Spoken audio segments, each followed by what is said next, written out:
Hello and welcome to the Empower Couples podcast, where here you get modern, non-boring relationship advice for you and your partner to communicate like pros, fight smarter, and stay on the same team no matter the challenge that you face. I'm one of your hosts, Aaron Freeman. And I'm Jocelyn Freeman, but you all just know us as the Freemans. And this episode is about 2 ways to prevent a simple conversation from turning into a conflict, and this can literally take 5 seconds. So there you are, having a perfectly good day. Maybe it just started, maybe it's the end of the day, and then bam, a simple conversation with your partner turns into something bigger. And you're like, what the heck? Like, we were just having this conversation over dinner or breakfast, or here I am just getting ready for my day. This could have been simple. Now we're frustrated with each other. Not even just simple, it was simple. Maybe you were just trying to share something about your day. Maybe you're just sharing something about, I don't know, a little tweak in your communication or something that you saw. Honestly, I have this experience where I'm just kind of communicating, very common, very, certainly no malintent, right? I'm just kind of living here. And then all of a sudden, like you said, out of nowhere, it's like, wait, how the heck are you defensive now? Well, how the heck? This isn't even meant to be this. Where are we going with this? Exactly. And this is something we've been hearing a lot on our sessions with couples is this pattern. You know, a couple saying, literally, I was just waking up, relaxing in the morning, doing my thing before I go to work. And now you're frustrated with me. And so this is really common. And we're going to talk today about these 2 simple ways to prevent it from escalating so that you two can just communicate, get along, and prevent these. We're not about avoiding conflict. You hear this say this a lot. It's not about avoiding conflict for things that really matter. But what if we could prevent things when it really didn't need to turn into a conflict? And Aaron, do you want to just share? Because if you're listening to this episode, we recorded it before baby Freeman got here because we wanted you to have content to listen to while we're off. And we also recorded a WebClass for you all, which it's all about the 5 steps to repair after an argument. So here's the thing. We're going to talk about... Because they are going to happen. They are. We're going to talk today about preventing some. But you're going to have some still come up. Aaron and I still have conflicts that come up. So you need to have a process for repairing faster when they do happen. And so go to onlinecouplesworkshops.com/repair. And the /repair is important so you get this specific web class. And it's going to give you our proven process to repair faster and a communication principle to prevent them further. It's going to be a key principle, not only in the web class, but in what we're talking about today. So I'm going to do a little reveal for a second. Okay. That key principle is assertiveness. And it's not assertiveness in the way that you think, but these 2 simple ways to prevent these types of conversations from turning into conflict, what it takes is a certain level of assertiveness. Yeah, and assertiveness is not aggressiveness. It's being clear, it's being direct, which we describe a lot in the web class towards the end. And it's not just expressing your complaints. Exactly. So let's get into these 2 ways to prevent a simple conversation from turning into a conflict. The first way, and seriously, this can make such a difference, but people don't do this. Let's say you're the one that wants to bring up a topic, and it could be anything. It could be that you want to talk about the plan for the day. It could be that you need to share some feelings around what you're frustrated with work. It could be sharing that you need to talk about the overwhelm you're feeling, and you just need to talk about it with your partner. I want to say something slight to that, because as I put myself in these situations, it's not even that I want to bring up something. Because I think the point of this, and I know we're getting so specific, but being in communication as much as we are, we get really specific. Because you're typically not consciously aware of thinking about, I want to bring this topic up. See how that's different? You just are bringing it up. You just do it. You're just doing it. You're just living. You have a thought, and then you're not thinking about, should I bring this one up? You just bring it up. And that's why these things can feel so... abrupt or... yeah, taken off guard, because here I am just sharing. It was something simple. I was just thinking of it. There was no malintent. I'm just sharing myself, and I can't believe we got here. So to your point, you just bring up something. Yeah. Well, and, we talked in a recent episode about being more mindful about when you bring things up and how. And so if you're taking that on with us, our invitation for that, then this first way is to actually go to the person and preface the conversation with how you'd like them to listen. So a recent couple, again, like she was feeling some fear, some overwhelm, and she went to her partner kind of like, I need to talk about this. And then it ended up feeling like an attack to the other person, escalated into something. What could have happened is she could have said, hey, hun, I'm feeling a lot of overwhelm. I'm feeling some fears about things. And I would just really love it if you would just listen to me for 10 minutes while I get this out. I don't need your feedback. I don't need you to fix it. I just need to say all this. And Aaron, and when you and I do this, and we forget sometimes, you guys, we're not perfect here, but when we do this with each other, the conversation is so much different. It's like, hey, all I need is for you to listen right now. And I know that helps you because you're like, good, I don't have to fix anything right now. There's nothing I need to say. Well, I'm not taken off guard in a sense. So I'm going to make another small little tweak. Okay. Just to what you said, because I think even 2 words make a difference. So you had mentioned that she had said, I need to talk about this. But I think the point of this is how simple things turn into conflicts is in your mind, you're like, I need to talk about this, but you're not saying that. Yeah. You're just bringing it up. Oh, I'm so frustrated about this. See, that's how the conversation starts, where on this first principle, even if you said, I need to talk about this, even if you said that, that's the assertive piece that's usually missing because you're declaring that this is a need rather than just diving into it, which puts the partner usually on guard, off guard, on guard, defensive.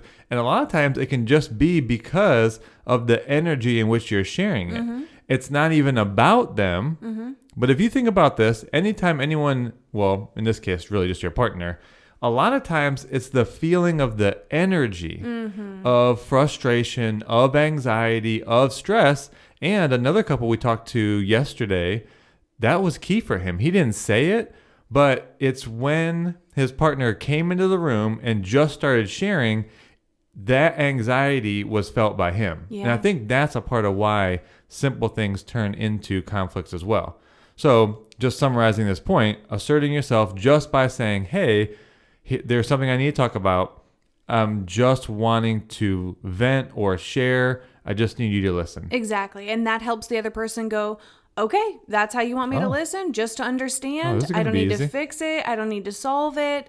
And I'm focused on you as opposed to if this is making me feel like I need to do something. So that's the first way. Can take 5 seconds. You guys, it takes 5 seconds to say that and can really set the conversation down a different path. Now, the second way to prevent a simple conversation from turning into something bigger is as the listener. So the first one was like as the speaker.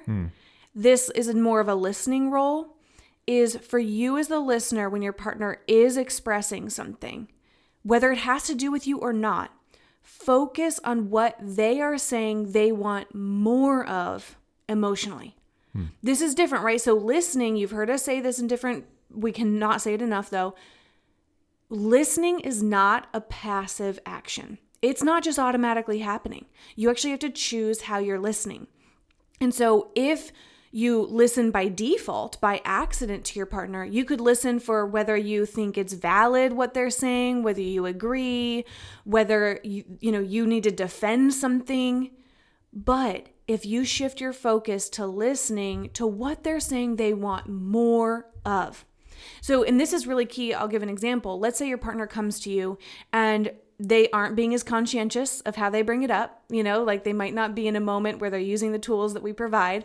And they start off with like, gosh, I'm feeling so overwhelmed. Like I'm doing the dishes all the time. We're about to have a baby. I feel like this isn't ready. And it sounds like they're attacking you. But if you shift your focus to what is it that they're saying they want more of? Wow, it sounds like they want more completion. Like they're needing more peace of mind. They're needing to feel like there's some structure and things are getting done. that's a better, more constructive way to hear your partner than, oh, they're just complaining. They're just telling me what I need to do. And now you're defensive and reactive to it. Mm-hmm. So again, your partner may not be bringing it up in the best way. So this is where like you're choosing as the listener to change your focus. And changing the path of the predictable way that this conversation can go. Exactly. What else do you think about this principle? Because I think you're really good at this with me. You don't do it obviously 100% of the time, but I do catch you. Yeah, I haven't been doing it as much, I don't think. So this is a reminder for us. What do you think in our relationship? Well, if I was to get down to the bare bones, you're actually not just listening to the words that they're saying. And that can be very challenging for men, I will say, because, I mean, I don't really know. You could say there's the masculine logical mind where we're actually listening to the specific words that are being said. And often that's a source of conflict because, at least in our experience, the feminine uses words to say paint a picture of the experience, where men or masculine are usually more specific on the words that they use. And in that kind of difference, that can have the masculine feel like, well, no, that's not true. Because we're so specific on the actual words that were used. So to this point, what it takes for the masculine is to not just focus on the words that are being said, but as you take it all in, actually listening, not just hearing, that's probably a key point here, you're intuiting what is the positive intent behind this. Or and the there's emotion. Always a positive intent. The positive intent could be a number of things you just said. I like to feel more respected. I want to feel more desired. I want to feel more prioritized. I want to feel more safety, security. It's always a positive intent that is driving your desire, but a lot of times we focus on the pieces that we're not wanting or that we don't like about the scenario, but it's always because you want to be in a quote unquote better place. Yeah. So listen for the place that your partner is actually sharing they want to be.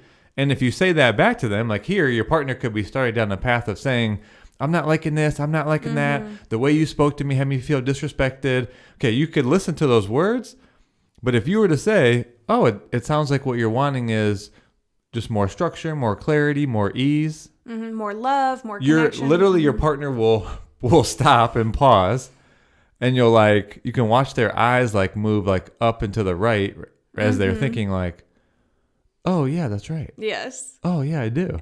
All of a sudden you just diffuse the whole thing. Well, and a lot of times you both want the same thing. So when we do different communication exercises on our private coaching sessions, what we find is that even though both partners might express it differently, and a lot of times what they start off expressing is what they don't want. I don't want this anymore. I'm frustrated by this, da da da da. And then we synthesize it down at the end of the exercise going, do you notice how you both wanted more blank? And they usually are like, no, I didn't catch that. Like, that's a much better area to focus on is our common ground is what we both want more of. You might say it differently. You might have different experiences of it because you each have kind of your side of it. But when you really come down to it as a team, you really want the same positive things. I would say, what would you think? 30% of the time, they end up, once we take them through exercises, 30% of the time, they'll actually say it exactly the same way. I just wanted to feel more valued. And then the other person And then we says go through the whole thing, and yeah. the other one's like, I just wanted to feel valued. And you're like, And you're notice? like, hello? But you didn't listen to each other that way by default. And so that's why we work a lot with people in the way they're listening, the way they're expressing themselves.